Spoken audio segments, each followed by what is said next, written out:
Então a gente precisa trabalhar muito isso, né, dessa informação, para que a gente consiga sair dessa dicotomia, ou parecer que a gente está numa batalha sobre coberturas. Não, Uhum. no fundo estamos buscando a mesma coisa. As pessoas tenham um tratamento, tenham um resultado clínico e que desejem, para tanto, ter plano de saúde, porque o plano de saúde providencia esse acesso, mas tem que ser um acesso de forma organizada, do contrário a gente se perde no meio do caminho.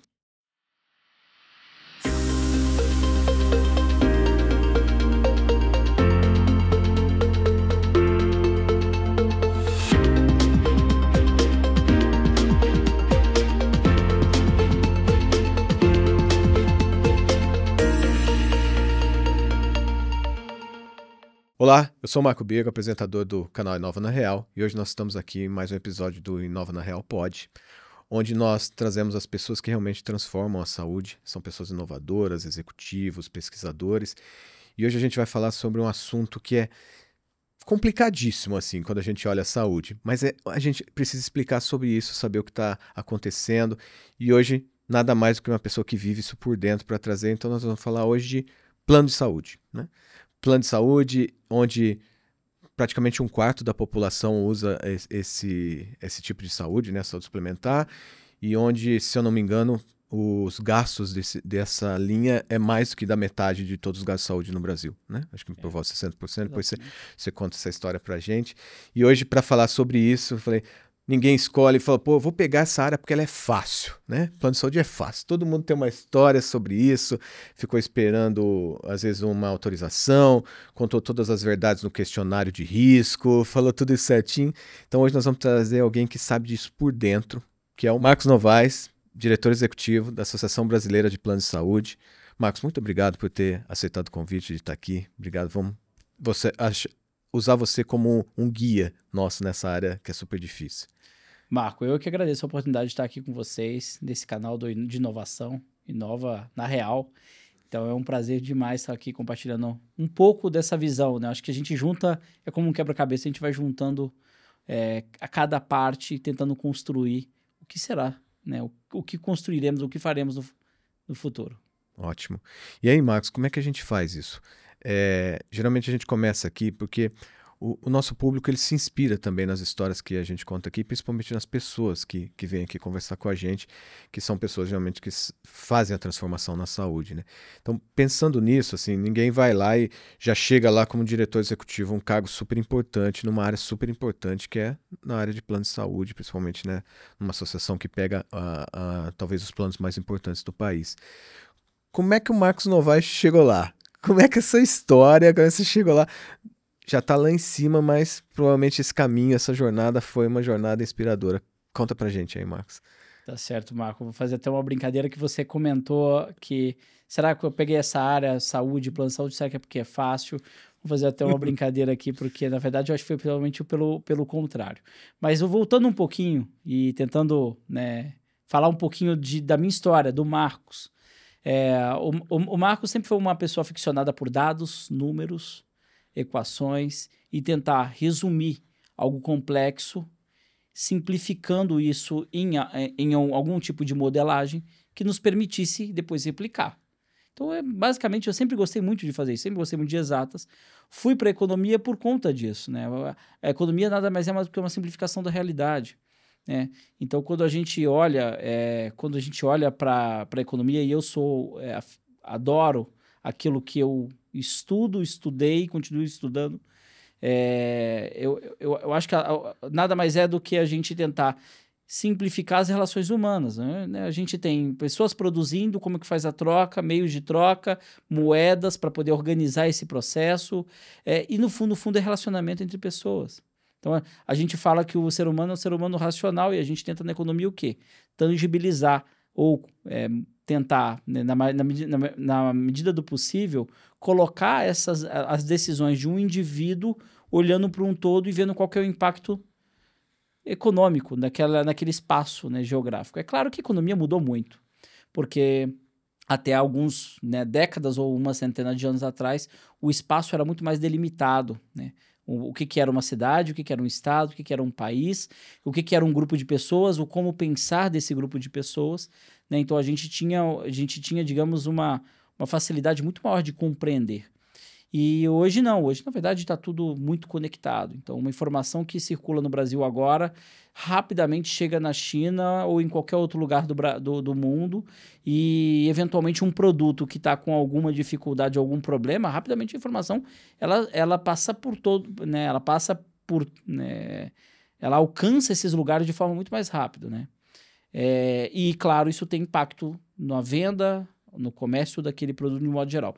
Então, tudo isso para poder falar o seguinte, é que eu gostava muito de olhar para essas relações humanas e tentar entender o que estava acontecendo e tentar modelar isso. Fui fazer economia e lá na economia também fui para a área de modelagem econômica. Previsão. Sempre gostei muito de tentar... Tá fácil, né? Fazer previsão no Brasil. Fazer previsão, exato. Tá fácil. Já coloca uma pitada a mais de dificuldade, porque a previsão nada mais é do que alguns fatores que a gente... Na verdade, construir um modelo preditivo nada mais é do que colocar alguns fatores, de alguma forma você assumir que esses fatores têm alguma variação e a gente tentar prever como esses fatores vão influenciar, né, o resultado final. Se essa variação, né, desses fatores que a gente está colocando ela é muito ampla, quer dizer, vai do 0 para o 10 muito rápido, fica mais difícil prever. Sim. E é claro, aí no Brasil a gente sabe que a gente tem alguns complicadores a mais. Ótimo. E sempre gostei. Eu trabalhava muito com modelo de previsão de energia. Modelo de previsão de energia elétrica. Que nada mais é do que... É simples como... Na verdade, aquela época ainda era mais simples do que é hoje. Mas uma usina hidrelétrica, ela não pode produzir nem mais nem menos. Se ela produzir menos energia, a gente tem um caos, blackout, né? Uma região do país vai ficar sem energia. Se você produzir a mais, você sobrecarrega todo o grid e, ao mesmo tempo, aquela energia não se guarda. Você não tem bateria para guardar. Então, aquela energia é perdida. Se perde. Quão melhor for seu modelo preditivo, mais eficiente é a sua geração e você sobrecarrega menos a sua distribuição. E a gente trabalhava muito com isso. Eu trabalhei também com um modelo de previsão de emissão de gás carbônico, etc. Em um momento, né, via que tinha uma vaga disponível para trabalhar no Instituto de Estudos Saúde Suplementar, no IES. E aí eu peguei e falei, cara, olha só, uma vaga interessante. Acho que eu vou lá dar um pulo em saúde, depois eu volto aqui para minha praia, para onde eu para aquilo que eu gosto de fazer também, mas vou lá conhecer. E fato é que quando eu entrei, aí eu vi que a gente tinha problemas muito maiores aqui, porque prever o consumo de energia, até então você conhecia os fatores e eles eram precificáveis e a gente conseguia construir um modelo. Quando a gente vinha para a saúde, a gente não conhece os fatores. Então, e a gente pode dar vários exemplos, mas a gente não conhece todas as doenças que existem. Conhecemos muitas, a maioria, com certeza, mas nós não conhecemos todas. Nós somos surpreendidos o tempo todo por alguma mutação genética de algum vírus. E acontece. E a gente também não conhece todos os tratamentos. A todo momento nós somos surpreendidos por novos tratamentos, né? Então, isso complica muito toda a modelagem. E isso transforma precificar o plano de saúde, que é na verdade, um produto para dar acesso ao tratamento para doenças, em um desafio muito maior. Os fatores variam demais. E fui ali, na verdade, ali eu começo a entender, começo a entrar nesse setor e vejo que aqui a gente tem muita coisa para discutir, muita coisa para estudar.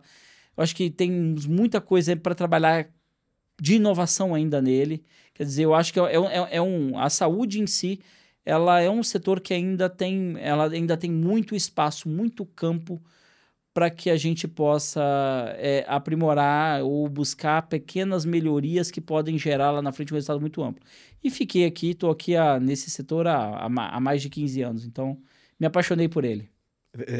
Só entra e não sai, né Marcos? Só entra e não sai. E se você pudesse me contar, assim, nesses 15 anos, assim, conta aí pra, assim, um momento que você fala assim, ou que você fala, pô, isso realmente eu me orgulho de ter feito, ou assim, pô, esse momento eu achei que a vaca tinha ido pro brejo, ferrou. Assim, tem alguma coisa que você pode dizer assim, que foi realmente, fala, olha, isso eu lembro até hoje e sempre lembrarei disso. Tem sempre. Da vaca foi pro brejo é quando a gente... É o que mais marca. É o que mais marca, porque no fundo, eventualmente a gente construiu algo, modelou, organizou e depois viu que não era bem aquilo. Porque no fundo você o efeito na ponta não é aí que você se dá conta entre a modelagem e a realidade. Então, enquanto está dentro do modelo, aquilo funciona e vai reduzir custo e vai ser ótimo. Aí a vaca vai pro brejo quando você coloca aquilo na realidade, no mundo real, para testar.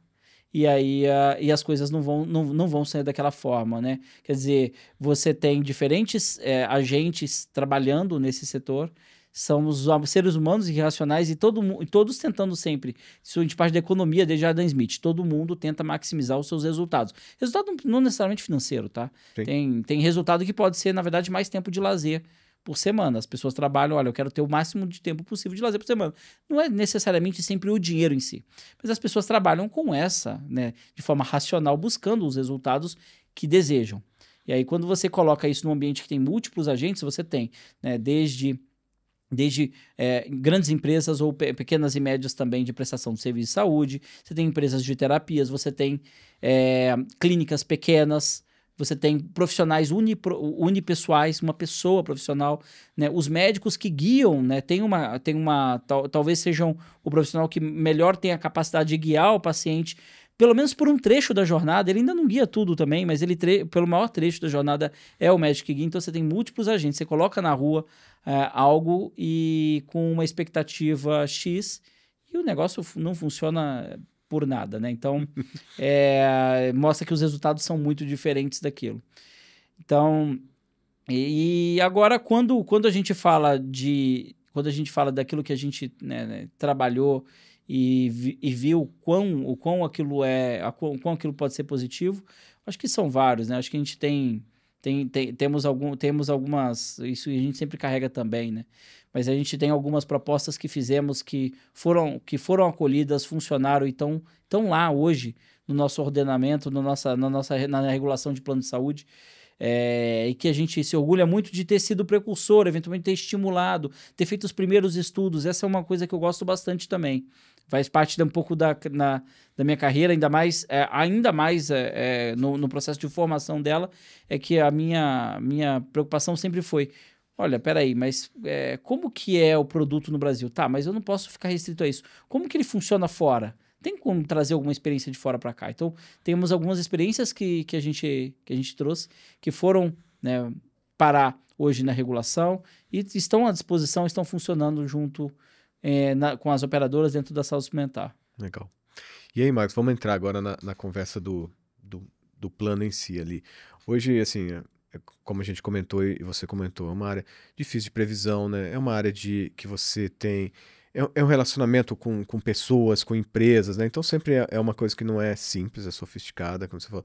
Aí você estava lá prevendo energia que tinha lá, pô, a usina produz, para de produzir e vem para um negócio que você falou, as variáveis são muito maiores. Na sua visão, assim, quais são os maiores problemas hoje dessa área? Assim? Porque a gente tem lá, tem o próprio paciente, né, tem desperdício, tem fraude. Imagino que deve ter um monte ou algumas coisas que façam a diferença quando você usa para manter isso no ponto ótimo, para fazer o atendimento à população daquele plano que é a verdade. Se você pudesse dizer assim, quais são os maiores problemas hoje dos planos de saúde? Sei que não é uma pergunta fácil. Não é fácil. E são muitos que a gente consegue ver. E a diferença entre o mundo teórico e o mundo real, né? Primeiro, acho que é a expectativa das pessoas. Dentro quando a gente olha para o mercado de saúde, a gente ainda não está... nós não temos essa cultura de olhar para as pessoas e ver qual é a expectativa delas. Nós fazemos a mesma coisa há 300, 400 anos.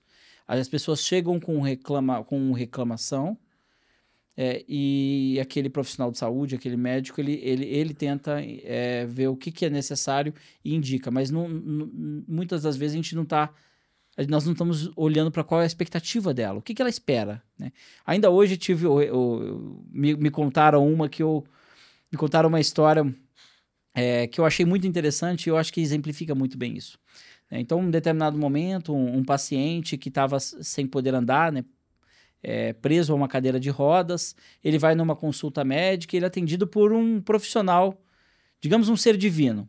E aí esse profissional pergunta para ele, o que você deseja, seu João? Né? O que qual é a sua reclamação? Como está a sua saúde? Ele fala, olha, tô aqui, né? Tô preso numa cadeira de rodas e tal. Tá ruim, a saúde ruim, etc. Ele falou assim, aí esse profissional, o cesseiro, fala, pois levante, né? Levante. Ele levanta e começa a andar.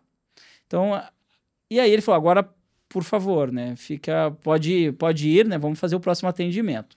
E ele sai da sala e aí ele faz o seguinte comentário, como é que foi a consulta? Andando. Como é que foi a consulta? Foi horrível. Ele não pediu nada, não tem um exame, não tem nada, ele nem me analisou, ele nem fez uma anamnese e tal. Veja, assim, só para fazer uma parábola, e me foi contada hoje, na hora do almoço, essa. Foi por um dos meus chefes, inclusive, né? O presidente da Sinog, o Roberto, ele contou essa e eu achei ela que se exemplifica bem. Qual era a expectativa dele quando ele entrou naquela sala? Você percebe? Ele sai de lá andando, que seria o melhor resultado da saúde, né? Do ponto de vista de setor de saúde, do que o hospital deseja entregar, o médico deseja entregar, e que o plano de saúde deseja que aquele paciente tenha o adequado, o certo, o melhor para que ele consiga sair com aquela doença tratada, né? Ou curada. Ele sai com a cura, mas a expectativa não foi atendida. Ele esperava sair dali com o quê? Com um check-up completo, com uma anamnese, com exames. Então, assim, a gente tem uma dificuldade muito grande de entender qual é a expectativa das pessoas. E a gente fica o tempo todo também, aí eu acho que, Marco, a gente... nós temos que nos adaptar, né? Porque a gente tenta, na verdade, fazer assim, não, nós vamos catequizar as pessoas, né? A gente está vendendo o quê? Nós estamos vendendo, né, a ideia de que as pessoas vão poder ter uma atenção especial junto a um médico da família, que elas vão ter um cuidado coordenado, né, que elas vão entrar dentro de um protocolo para aquela doença, e está muito na moda falar de tudo isso. Mas será que as pessoas querem isso na ponta? Ou será, não vamos catequizá-las, vamos mudar como as pessoas pensam. Nós não vamos mudar nada.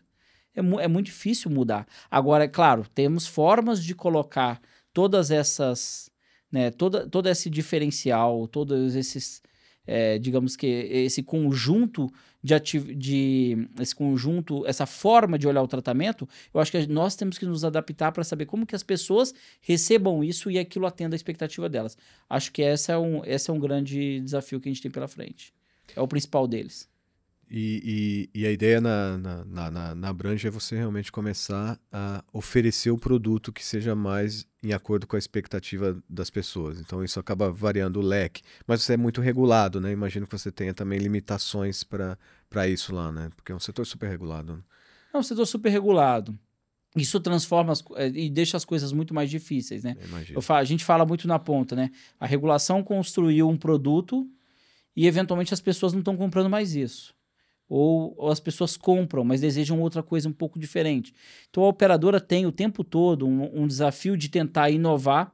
E eu gosto muito de alguns professores que tive na minha carreira. Né? Um deles dizia o seguinte: tudo que não está vedado está permitido, por princípio. Eu gosto muito dessa visão, dessa teoria. Eu vejo que no nosso setor a gente ainda é um pouco mais retraído. Fala assim, olha, peraí, se isso não está escrito em norma nenhuma, vamos escrever primeiro para depois fazer. Eu acho que tem alguns professores que tive de outros setores que eles falam o seguinte, mas perfeito, tem alguma norma vedando? Não, se não tem vedando, então eu posso fazer. Eu acho que a gente tem que usar mais isso, vamos, né, ainda mais. Né?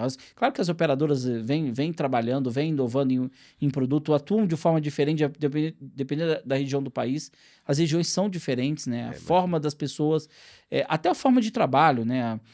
Eventualmente você vem em São Paulo, você tem mais essa visão do profissional liberal, da pessoa que dá uma consultoria de tecnologia numa empresa, mas tem mais uns 4, 5, 6 contratos em empresas diferentes. Quando você vai para o interior, eventualmente você vê uma coisa muito diferente, né? Você já tem esse profissional de tecnologia, às vezes dentro da empresa, às vezes num modelo de trabalho não só CLT, mas pessoa jurídica, mas ele não tem muitos contratos.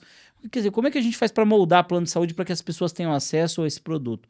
Eu acho que tem muita coisa que a gente tem sim que...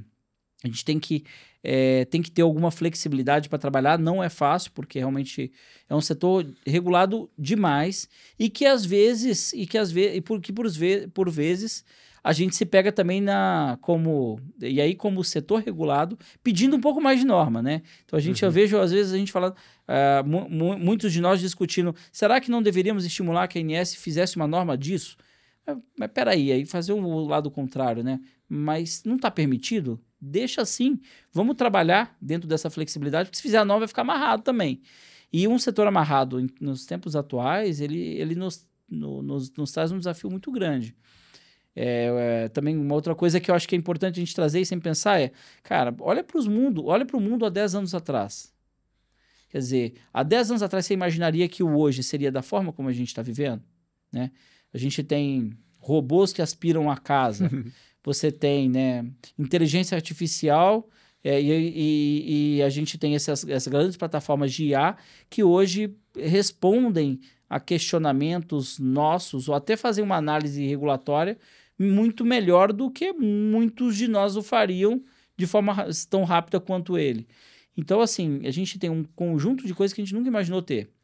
A grande questão é, nós estamos preparados para daqui a 10 anos para como vai estar o mundo? Ou nós estamos nos preparando para tanto? Então, essa é uma discussão muito boa. Aproveitando isso, então, já que a gente fala aqui bastante de inovação e esse setor é um setor que eu vejo que tem sempre que inovar, porque as coisas vão acontecendo, você falou, o mundo vai mudando, existem os tratamentos cada vez mais sofisticados, personalizados e, por sua vez, mais caros, né? Se você fosse pensar em inovação, vamos fazer 2 recortes. Assim, primeiro, pensando de hoje. O que é inovação nessa área de plano de saúde? O que você vê assim, que é a inovação realmente que está funcionando lá, que você acredita que é um caminho certo que essa área está utilizando e utilizará agora na sequência agora? Depois a gente fala de futuro mais para frente. Eu acho que tudo aquilo que a gente reduza ou traga economia de escala, para mim, agora está se mostrando algo que traz ou aprimora nosso modelo de forma formidável. Então, assim, eu acho que eu separaria as inovações que a gente está vendo hoje em 2 módulos, tá? Esse módulo aqui que eu falo de escala, eu estou dizendo de usar tecnologia, por exemplo, para analisar grande quantidade de conjuntos de exames. E claro, como suporte ao tomador de decisão, como suporte ao médico. Acho que isso tudo é interessante.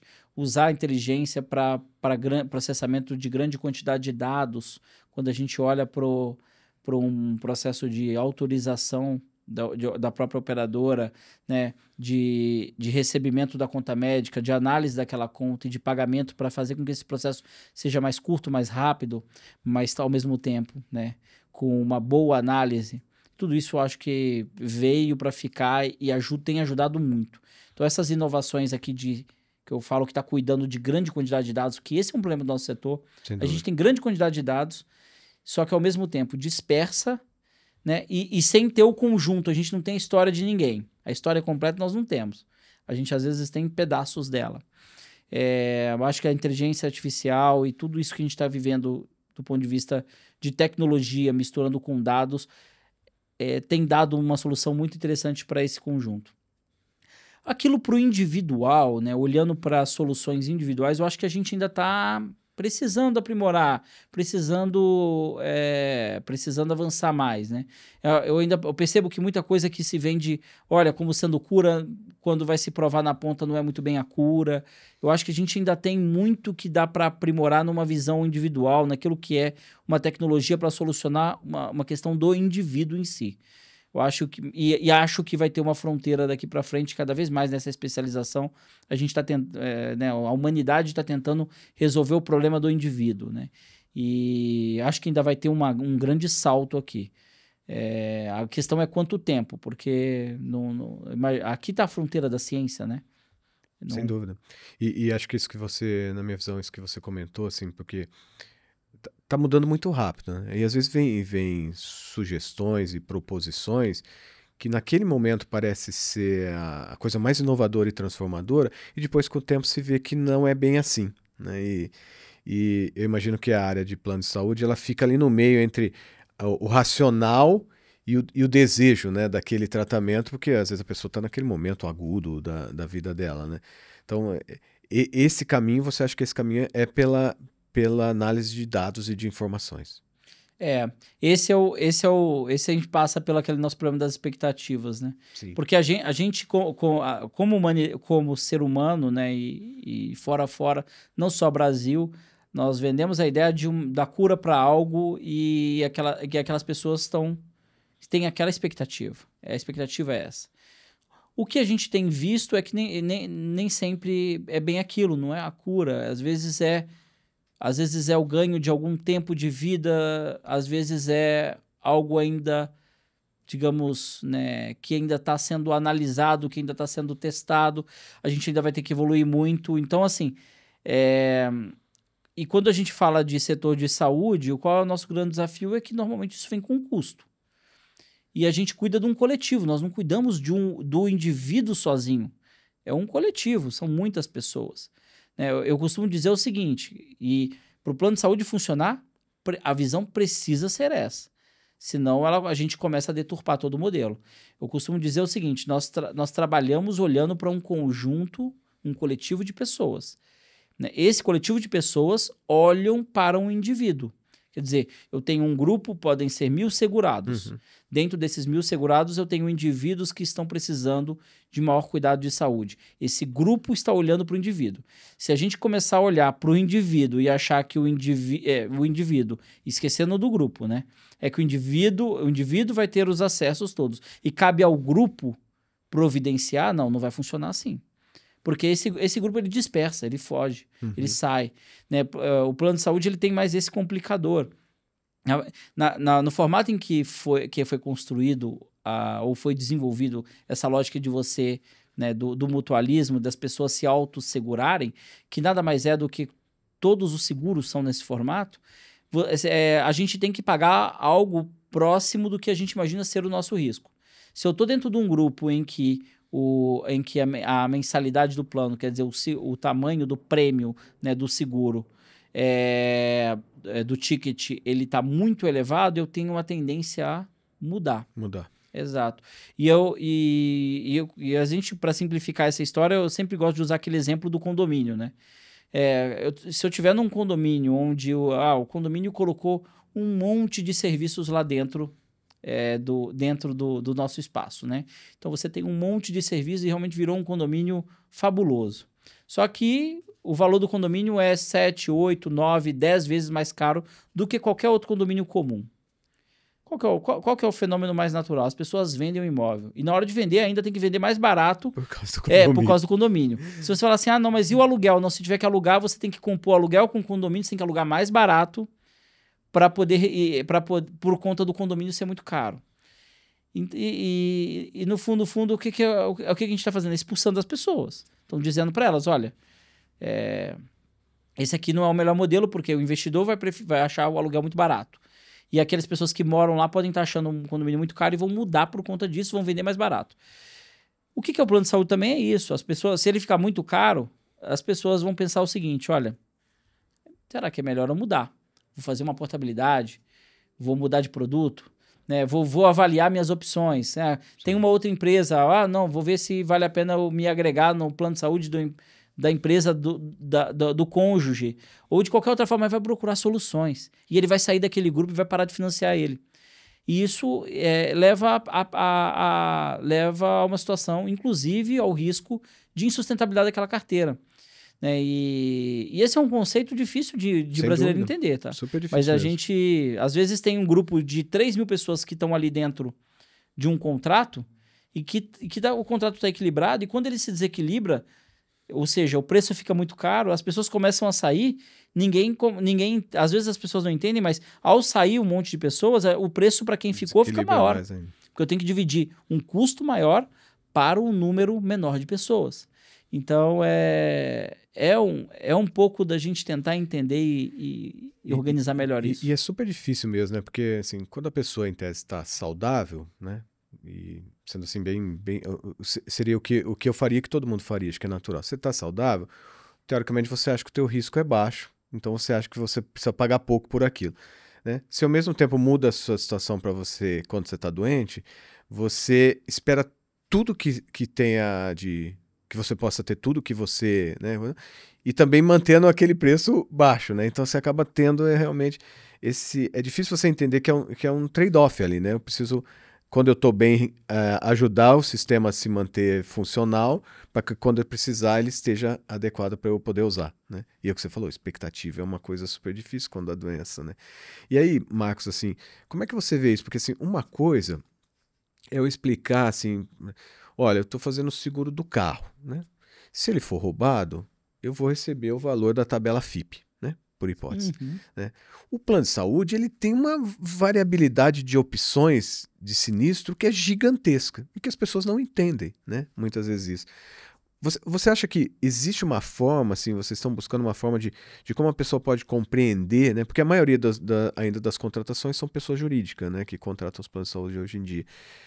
Você acha que existe uma forma, assim, existe talvez uma ideia de como é que a pessoa sabe exatamente os direitos que ela tem, né? Porque às vezes quando ela está contratando, ela sequer sabe, né?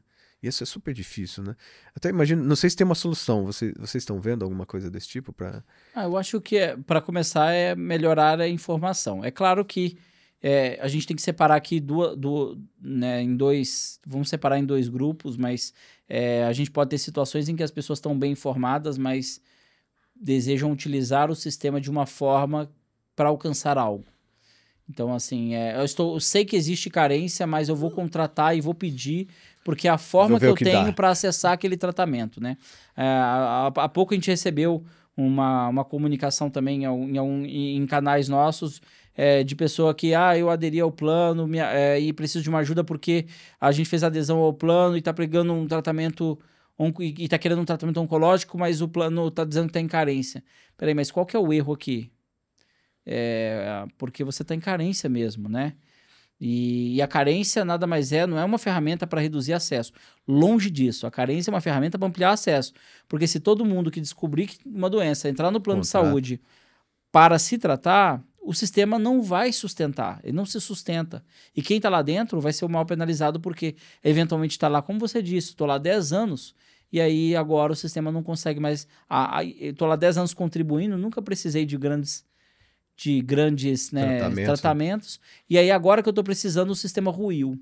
Mas ruiu por quê? Porque a gente foi, né, irresponsável a ponto de ter deturpado um conceito que nasceu há mais de 100 anos atrás de seguro, e o principal deles é da carência, que é para evitar que as pessoas entrem já sabendo de algo para utilizar o seguro de alguma forma.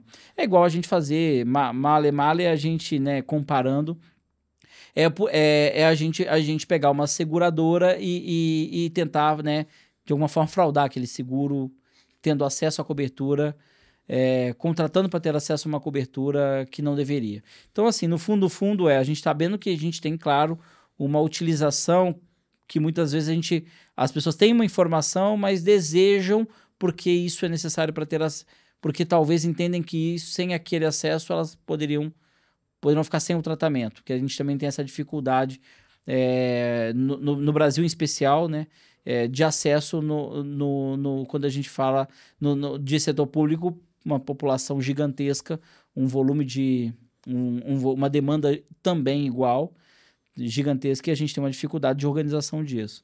Mas eu acho que para fora disso, acho que o que a gente precisa é informar melhor, né? O que a gente precisa é que as pessoas compreendam as ferramentas e por que elas são importantes, né? Por que a gente precisa, e aí eu vou dar um exemplo que está super na moda, por que a gente precisa ter uma lista, né, de coberturas, não é nenhum, né, uma lista de cobertura remete a talvez uma lista estanque parada, mas não é. Por que as coberturas, né, de plano de saúde precisam passar por um processo de avaliação para saberem se elas deveriam ou não estar dentro da cobertura do plano de saúde? Por que existe, então, né, justificando aqui, já trazendo para a prática, por que existe o rol da ANS? Seria muito mais fácil de falar assim, não existe rol. Mas será que funcionaria? E fora, mundo inteiro, por que existe por que as coberturas são reguladas? Porque a gente precisa identificar quais coberturas fazem sentido estar dentro do plano de saúde. Né? A gente pode ter procedimento que, né, eu falo que tem 2 procedimentos aqui. Os 2 vão levar a gente para um tratamento que vai entregar a mesma qualidade de vida futura para os pacientes. Só que um custa 10 vezes mais do que o outro. É certo que aquele tratamento que custa 10 vezes mais do que o outro, mas entrega a mesma coisa, entre na cobertura? Não, porque nós somos um mutualismo, nós somos um mútuo. Se a gente não nos organizar para sermos mais eficientes, isso aqui rui, a gente fica muito caro, muito mais complicado de gerir. Então, no fundo, é informar melhor. Por que existe uma lista de cobertura? Porque a gente precisa avaliar se temos 2 tratamentos iguais ou que levam ao mesmo resultado clínico, qual que é mais eficiente do que o outro? Dá para avaliar. Qual que é o custo desse, qual que é o do outro? Ah, não, mas um é tratamento de 1 ano, o outro é tratamento de 6 meses. Tá bom, vamos normalizar e vamos avaliar todos os dois como se fossem o mesmo padrão de tempo de tratamento. Existem ferramentas estatísticas para isso, né? E a biomedicina e a gente tem toda a academia para ajudar muito a gente nisso. Então, a gente colocar todo mundo no mesmo padrão, avaliar e, eventualmente, incorpora aquele procedimento que está entregando resultado clínico de forma eficiente, não incorpora aquele procedimento que não entrega o resultado clínico ou que entrega, mas é menos eficiente. Então, acho que informar as pessoas, de um modo geral, é importante. E informar também as nossas lideranças, né? Sejam elas no Congresso Nacional ou no Poder Executivo, onde a gente normatiza ou cria as leis que vão reger o nosso, né, a forma de atuação do nosso mercado, seja ela também no judiciário, onde ele vai dirimir a dúvida que surgiu entre 2 partes, se deve ou não fazer algo. Então a gente precisa trabalhar muito isso, né, dessa informação, para que a gente consiga sair dessa dicotomia, ou parecer que a gente está numa batalha sobre coberturas. Não, no fundo estamos buscando a mesma coisa. As pessoas tenham um tratamento, tenham um resultado clínico e que desejem, para tanto, ter plano de saúde, porque o plano de saúde providencia esse acesso, mas tem que ser um acesso de forma organizada. Do contrário, a gente se perde no meio do caminho. É bem difícil mesmo. Quando você falava, eu tava imaginando assim, né? Porque eu tô lá no grupo, né? Tô lá sou mutuário do grupo, e aí eu tenho pessoas que estão usando e pessoas que não estão usando naquele momento, né? Então você defende os interesses de ambos os grupos, né? Para aquele que não está usando, ele vai falar: olha, Marcos, ó, segura tudo aí para manter o preço mais baixo, né? Para aquele que está usando, ele fala: olha, eu preciso de liberar mais acesso, né? E aí vai subir o preço do outro. Então, é um manejo super sofisticado, né? Que às vezes acaba levando para coisas de bem ou mal, mas não tem nada a ver com isso, né? É uma gestão realmente daquele grupo de pessoas para você buscar o ponto ótimo, né? Daquela solução. Eu acho que você foi do caminho certo mesmo. É um negócio de projeção, que é a vida. Se você gosta disso, Marcos, eu acho que E aí, pensando nisso, então, ó, sofisticado, difícil, cheio de coisas que são quase que passionais, né? Porque quando você fala do plano, você conta do momento agudo, você nunca conta daquele momento que foi tudo bem, né? E aí a gente pensando assim, o que você acha, Max, na sua visão, de novas tecnologias, novas soluções que poderiam ajudar nesse processo como um todo? A gente vê aí, vamos agora usar o wearables para monitorar as pessoas, vamos usar a IA para pegar todos esses dados. Você acha que isso tem alguma coisa que é verdadeira nessa implantação? Ou isso ainda é muito de desejo que a gente vai chegar lá ainda no futuro? Ou se chegaremos lá? Né? Olhando para a prática, tá? O que eu percebo a gente, primeiro que tem aquele famosa frase, né? Tem muita espuma, tem muita coisa que eventualmente não é líquido, não é o que a gente deseja, mas está ali e faz, né, borbulha, faz volume. E aí fica atrapalhando a visão ali. Fica atrapalhando a visão, porque no fundo não vai entregar o resultado que a gente espera. E ao mesmo tempo você fica questionando aquela demanda gigantesca, né? A gente tem isso para vários exemplos. A gente pode olhar um pouco para trás agora nos últimos anos. A gente vê uma infinidade de terapias para algumas condições de saúde e aí a gente vê o paciente no início e vê ele 3 anos depois e não mudou nada da história. E então, assim, a gente precisa de melhores modelos para poder identificar aquilo que é uma inovação que vai trazer para a gente um resultado na ponta, de fato, ou não. Mas eu acho que a gente tem muita coisa para evoluir ainda, né? De monitoramento, tem muita coisa indo para as nossas casas, entrando nas nossas vidas, assim, eu digo, de wearables, como você colocou, que eventualmente pode ser... que eventualmente ainda pode ser aprimorado, né? Porque para evitar um falso positivo ou um falso negativo, a gente tem que entender também o que faz sentido, o que não faz sentido para cada tipo de paciente, né? Quer dizer, em saúde a gente tem o problema não só o problema às vezes da falta de acesso, mas também da superutilização, né? Então, você imagina que tem pessoas que estão fazendo, né, consumo de exame de vitamina D a cada trimestre. Então, é isso que tem na ponta, né? Será que o seu exame de vitamina D vai mudar em 3 meses? Aí você perguntar isso para profissional de saúde, vai falar que não vai mudar. Mas eu quero acompanhar minha vitamina D. Minha curva como tá. Flat. E aí estão tomando medicamento quando, na verdade, eventualmente, talvez não fosse necessário para tanto, né? Como diz o pessoal, antigamente o médico fala, pega um pouco mais de sol, né? Para poder... coisas simples que resolviam, né? Então, eu acho que a gente tem, talvez até trazer aquele paralelo, né? E aí eu tô... fazer um paralelo com a nossa vida também. Eu acho que a gente pega agora no Instagram aquelas frases. Hoje eu peguei uma que estava num vídeo perguntando por uma menina nova o que ela imaginava que fosse uma belina, e ela não sabia o que era uma belina. Né? Mas ela nunca viu uma belina, de fato, porque, né, são jovens, né? E eu sou da época que eu consegui ver eu ainda acompanhei isso por um tempinho curto do tempo, que era, né, o dono da farmácia da esquina que resolvia muitas coisas do ponto de vista de saúde, né? Ele apontava, olha, vai pegar um pouco mais de sol, vai fazer isso, você precisa tomar medicamento, né? Então ele direcionava muito e era muito eficiente. Acho que aí a gente agora vê que quando a gente deu um acesso muito amplo, eventualmente a gente chega nesse limite, que as pessoas estão querendo monitorar a vitamina D, e aí me preocupa colocar um equipamento de diagnóstico em casa, que as pessoas fiquem monitorando agora não de 3 em 3 meses, vão monitorar de 20 em 20 dias. E será que isso vai solucionar alguma questão de saúde, né? Acho que não. Eu acredito muito que na área da saúde as pessoas ainda têm que ser dirigidas pelo sistema. Agora, o sistema, para dirigir as pessoas, tem que entender a expectativa delas. Porque senão a gente perde o controle da direção. Então, eu acredito que a fronteira ali do que a gente precisa desenvolver de tecnologia, de tratamentos, etc., passa por aqui. Passa por um dirigismo, para que a gente não deixe as pessoas soltas, sob risco de elas fazerem, né, não o que é melhor ou não o que é mais eficiente, mas temos que saber como dirigi-las de um modo que atenda às expectativas delas, porque senão a gente perde elas, né? Uhum. Essa equação é uma equação bastante difícil de ser alcançada. Imagino, porque é tipo um consultor que não vai dizer tudo aquilo que você quer, né? Que vai dizer a verdade ali para você.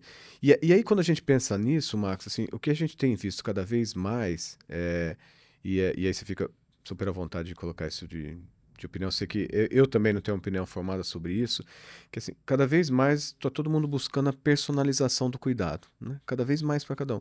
E quando você olha para as estruturas que hoje são de planos ou do próprio SUS, elas são como você falou, de grupos, né?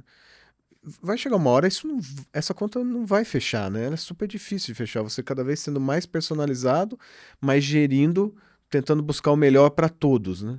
Você acha que vai chegar uma hora que a gente vai conseguir convergir, assim? Sei que isso é super difícil, eu também tenho muita dúvida sobre isso, assim. Então, não quero te colocar numa situação difícil, mas é o que a gente vê, né? Essa relação conflituosa, né? Do que a gente busca pro que a gente faz, né? Eu confesso para você que eu acho que quando a gente chega no muito personalizado, eu acho que isso não vai funcionar dentro dessa lógica criada de mutualismo, plano de saúde, né? E não estou falando nem só do mutualismo e plano de saúde, mas assim, até pensando no público, se você olhar para o município, também não vai funcionar. Eu costumo falar sempre na minha cidade de Natal, são 60 mil habitantes. Se eu falar para o município que ele tem que dar cobertura para um medicamento ultra personalizado, né, de 3 milhões de reais na oncologia, ou de 9 milhões de reais para uma doença rara, eu te garanto que esse município não tem condição de fazer isso. Ele não vai funcionar, porque ele não consegue ele não consegue alcançar esse super personalizado, né? Uhum. É muito difícil diluir isso em 60 mil pessoas. É difícil diluir o custo disso e a carga que isso traz junto. E eu acho que para o plano de saúde é a mesma coisa. É muito difícil da gente conseguir diluir. O meu receio é sempre de, se a gente conseguir, se a gente pegar essa medicina personalizada, doenças raras, esses medicamentos que custam milhões de reais, quando a gente coloca ele dentro de qualquer carteira de plano de saúde, pode ser de uma operadora grande também, não para de pé. Eu acho que para esses movimentos, Marco, eu acho que a gente vai ter que construir juntos novas ferramentas. E aí é nível de país, aí tem que ser, acho que a gente precisaria de uma política pública federal, né, vinda do governo federal para poder organizá-la. Uma das coisas que eu acho que precisaríamos pensar é, olha, não dá para diluir em 60 mil, mas em 200 milhões de habitantes a gente consegue diluir. Isso é um ponto. Ou seja, a gente levar para o âmbito federal algum tipo de fundo para cobertura de doença rara, eu acho que é necessário. Na época que eu entrei, lá atrás, né? Estava na minha formação, na época que eu entrei na faculdade, eu ainda lembro direitinho que eu via muito. A gente criou grandes fundos de universalização. Fundo de universalização de acesso a telecomunicações. Futel, Fistel. A gente tem um fundo de universalização de acesso à energia elétrica. Por quê? No fundo, e são soluções inteligentes, o que a gente está dizendo? No fundo, a gente está colocando para as pessoas para conectar uma pessoa que está longe 5 quilômetros, por exemplo, da rede de distribuição de energia elétrica. Na energia elétrica, tem um custo de X, centenas de milhares de reais, que é muito caro para aquela pessoa pagar. E ela não consegue. Não se paga. E aí a gente fala, tá, tudo bem, a pessoa não paga, mas a distribuidora, então, na verdade, né, vai pagar, porque cabe a ela fazer a conexão. Se ela colocar isso no custo para todo mundo pagar, vai ficar muito cara a conta de energia elétrica. Ainda mais para aquela população, para aquela cidade, né? Agora, se a gente criar um fundo de universalização de acesso, onde todo mundo, 200 milhões de brasileiros que têm acesso à energia elétrica, estão pagando um pouquinho a mais na sua conta de energia elétrica, para que esse fundo custeie o acesso à ligação dessa pessoa que está totalmente desconectada, conectar ao sistema. Esses fundos fizeram muito sentido nas telecomunicações porque as pessoas não tinham acesso às telecomunicações, né? Hoje em dia, isso está superado. Inclusive, eu diria que talvez é melhor avaliar e pegar esse fundo e levar para a saúde, porque, né, as pessoas, a gente tem mais celular no Brasil do que pessoas. Inclusive, os orelhões, as outras coisas, nem fazem mais sentido. Na energia elétrica, a gente sabe que praticamente quase todo mundo está conectado por conta desse ferramenta.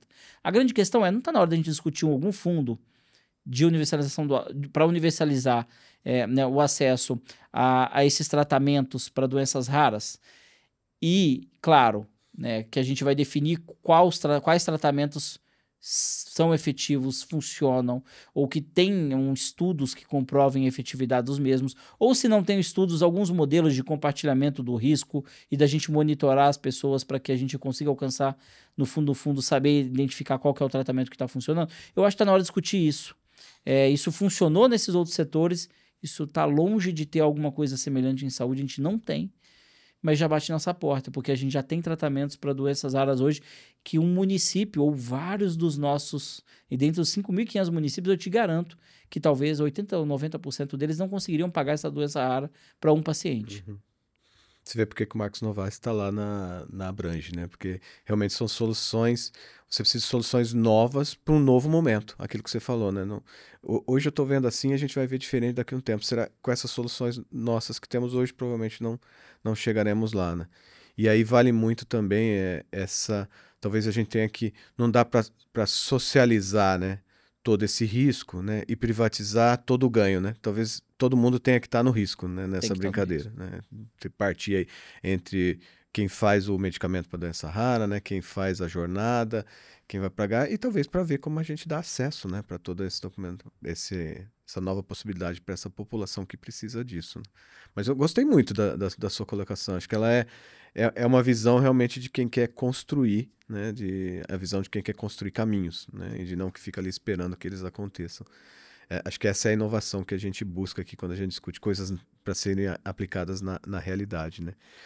E aí, Marcos, aproveitando nisso, assim, de como você vê como passa rápido, a gente já está caminhando para o fim aqui, e eu vi que você falou muito assim, eu imagino o quanto que deve ser difícil também você é um mercado que muda rápido, né? Cheio de expectativas.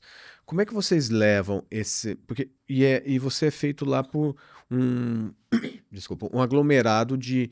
Um aglomerado não, mas uma conjunção de vários vários membros que são diferentes entre si. Uhum. Como é que vocês... A ideia de vocês, assim, para tentar pelo menos equalizar esse conhecimento? Você estava falando de congresso, como é que vocês fazem isso? Porque acho que isso deve ser super importante, né? Quando você trata de uma coisa que é sempre volátil ali, olhando para frente, né? E esse está no cerne do trabalho nosso do dia a dia, porque eu falo que nós temos que trabalhar ali sempre olhando para um tripé, um tripé de sustentação. O primeiro é a gente tentar, de alguma forma, trabalhar mudanças, né, normativas, legislativas, né, entendimentos que possam propiciar o desenvolvimento desse mercado. Aí é trabalhar, né, junto ao nosso legislador, junto ao judiciário, junto ao Poder Executivo e agência reguladora, para a gente construir um ambiente melhor para o desenvolvimento e ampliar o acesso das pessoas ao plano de saúde. Esse uma das pernas fundamentais do nosso dia a dia lá dentro da Abrange. A segunda perna é, eventualmente, nós verificarmos serviços que possam ser, né, promovidos por nós em prol das empresas. Então, por exemplo, eu tenho um serviço de consulta regulatória que responde qualquer dúvida regulatória das operadoras em 48 horas. Então, assim, por quê? Porque a operadora está numa operação gigantesca, cheia de desafios, né, que é questionada a todo tempo de várias coisas que a gente sabe que o problema de um é o mesmo problema do outro. Então, a gente colocou um time interno para quê? Para responder em 48 horas uma dúvida regulatória. Posso fazer isso? Não posso fazer aquilo? E a gente responde em 48 horas. Então, são um serviço. E o último perna desse tripé é essa perna de equalizar o entendimento de todos. Um pouco mais de educacional, educação corporativa. Nessa perna, qual é a lógica? É da gente trabalhar cursos, né, congressos, né, webinars, são mecanismos em que a gente consiga utilizar para a gente diluir, para a gente conseguir nivelar o nível de conhecimento. Agora há pouco, por exemplo, a gente terminou um curso inteiro que fala um pouco de como que a gente vai trabalhar a implantação do novo imposto, o IBS, Imposto sobre Bens e Serviços, e da contribuição sobre bens e serviços do IBS-CBS, que a partir de 2026 já começa a fazer a apuração.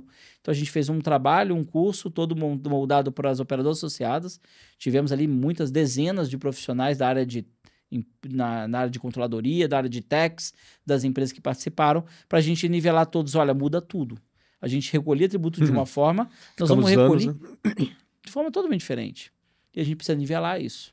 Então, esse é um grande desafio nosso dessa terceira perna, e para isso a gente utiliza dessas ferramentas. E agora, e aproveitando aqui para fazer também um merchan e uma chamada a todos, mas agora, no dia 30 de outubro, temos o nosso Congresso da Abrange, o 29º Congresso da Abrange, são 29, né, anos de realização desse congresso, tem uma história longa aqui, e sempre sendo precursor de uma temática.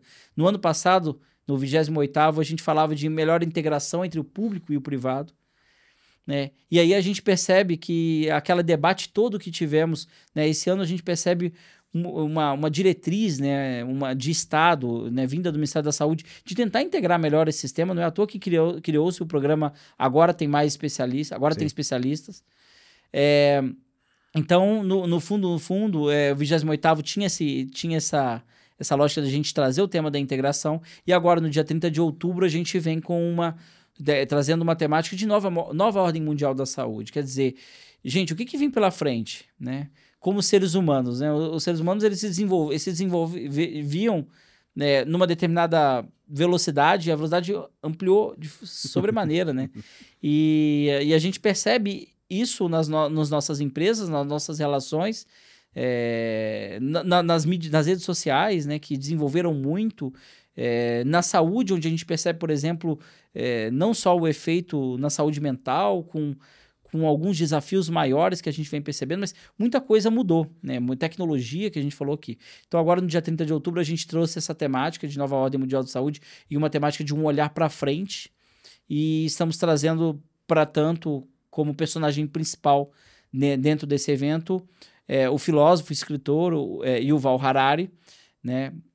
de Israel, e ele está vindo um pouco para compartilhar um pouco, escritor talvez maior, de alguns dos maiores best-sellers da última década, e para compartilhar um pouco dessa visão de humanidade, né, de para onde vamos e como que a sociedade ela está se desenvolvendo e como que a gente vai fazer essa conexão entre essa evolução, essa tecnologia e o ser humano. Como é que nós vamos nos conectar com esse mundo, com esse virtual, né? Com as máquinas do futuro.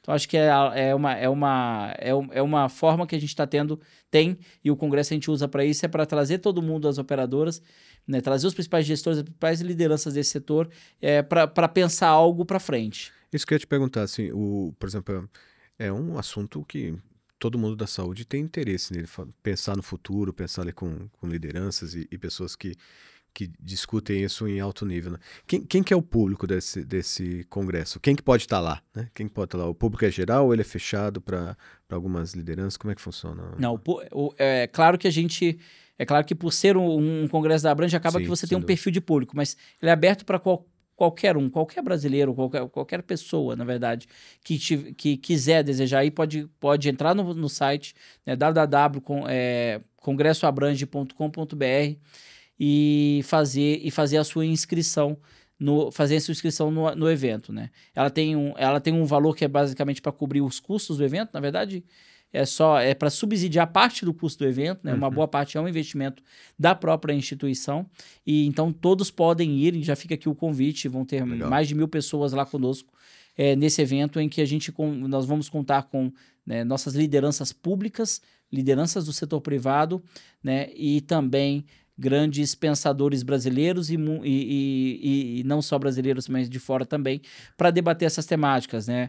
Vai vir também... E onde vai ser? Desculpa. Vai ser no Teatro Santander. No Santander. Teatro Santander, dia 30 de outubro. Então, legal. Desculpa te interromper, você estava falando quem viria mais. Eu até vou pedir depois para o pessoal para colocar ali o link do congresso, o link do site onde faz inscrição também, para todo mundo conhecer um pouco mais. A gente vamos ter toda uma temática também relacionada à inteligência artificial, né, trazendo ali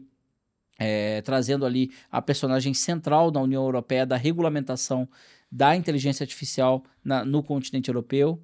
E é o primeiro continente a regulamentar a inteligência artificial, então tem uma lógica... E agora já estão mudando, né? Já estão numa segunda onda. Você vê, já tem uma segunda onda, a gente ainda não tem uma regulamentação no Brasil. Claro que você traz a experiência de que regulamentar primeiro, né, algo, e ainda mais algo que evolui muito. É um desafio tremendo, né? Porque você cria amarras demais e você percebe depois que isso atrapalha a própria evolução daquilo que está sendo criado. Então, eu acho que a gente vai poder conhecer um pouco mais disso, do desafio que foi, porque foi pioneiro na regulamentação, mas do desafio também, não só positivo de regulamentar, talvez de trazer regras para o funcionamento inicialmente, mas também do lado ruim, porque você vai trazendo regras demais e acaba atrapalhando aquela evolução, e aí logo, rapidamente você tem que ver, você tem que rever aquelas regras, né? E então... E não se preocupe, assim, essa ideia não tem nenhum merchan, que aqui no canal a gente se preocupa mesmo em levar informação, e esse é o tipo de informação de qualidade para as pessoas discutirem e pensar realmente no futuro, né? Eu até só para também colocar, assim, o Marcos, pessoa física, eu até acredito que a gente não deveria regulamentar agora. Eu acho que é algo que está evoluindo muito rápido. Acho que a gente já tem normas que nos dão condições de deixar com que essa evolução aconteça. O que eu quero dizer com isso, no fundo, mas alguém vai fazer uma experimentação com pessoas? Gente, não é isso. Não é isso. A nossa legislação já vai punir, seja lá no ponto de vista penal, por algo causado por uma inovação ou por uma pessoa, porque a gente já tem leis no Brasil, né? Seja no nosso Código Civil, no Código Penal, a gente já tem condições de punir o mau uso. Agora começar a regulamentar agora algo que está sendo criado, ou seja, criar balizas, paredes, da onde não poderia se transpor aquela parede, eu acho que a gente está muito cedo ainda, a gente tem muita coisa que que discutir ainda antes disso, né? Sem dúvida. E para nós aqui na área de inovação, a regulação precoce, ela às vezes impede a evolução, como você disse, porque você está regulando um negócio que você conhece pouco, né? Então é melhor realmente você indo aos poucos, à medida que os problemas forem acontecendo, porque parece que não existe lei nenhuma, né? Mas já existe um arcabouço legal gigantesco no Brasil que pode ser usado para os malfeitos, mau uso, né? Quem foge da linha disso como um todo.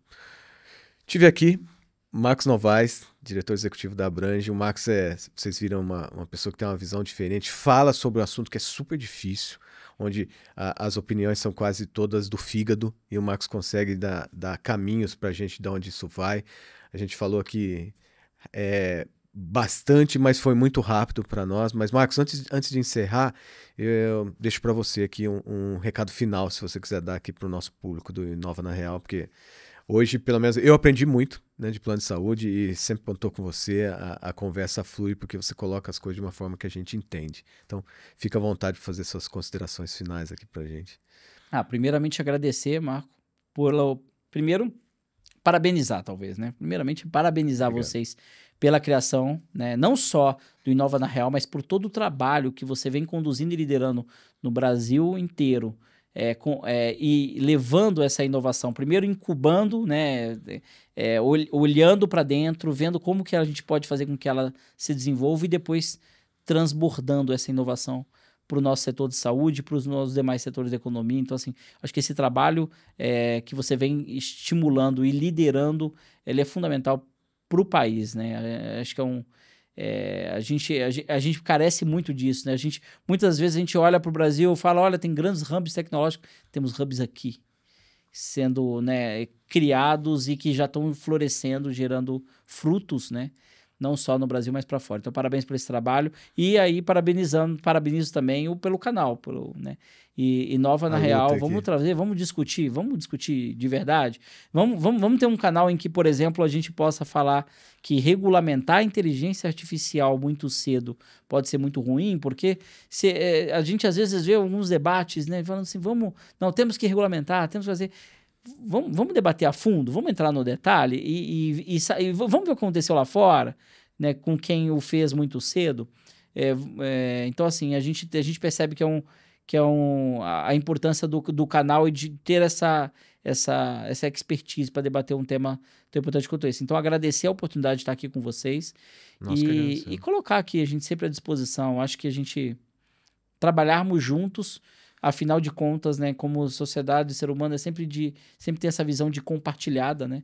Então, trabalharmos juntos de forma compartilhada, buscando soluções de futuro e criando o nosso grande objetivo, né? E o grande objetivo do ser humano é criar um mundo melhor para frente. A gente vem fazendo isso com bastante maestria, se a gente pensar quais eram os problemas de saúde que a gente tinha há 100 anos atrás, todos eles transpostos, né? E as pessoas vivendo aí 100 anos, mais de 100 anos, e a gente criando condições para que as pessoas vivam com qualidade. Acho que tem muito trabalho, a gente tem muito o que comemorar, mas ainda temos muito o que fazer também. Então, trabalhando juntos que a gente vai conseguir chegar lá. Obrigado, Marcos. Marcos Novaes, para nossa sorte, ele está na direção executiva lá da Abrange, você vê o pensamento todo estruturado, consegue colocar as coisas de forma generoso nas colocações aqui. E, Marcos, muito obrigado realmente por você estar aqui com a gente. Esse foi mais um episódio do Inova na Real Pod. Se você gostou desse conteúdo, da conversa com o Marcos, siga nas nossas redes sociais, se inscreva no nosso canal, acesse o nosso portal inovanareal.com.br.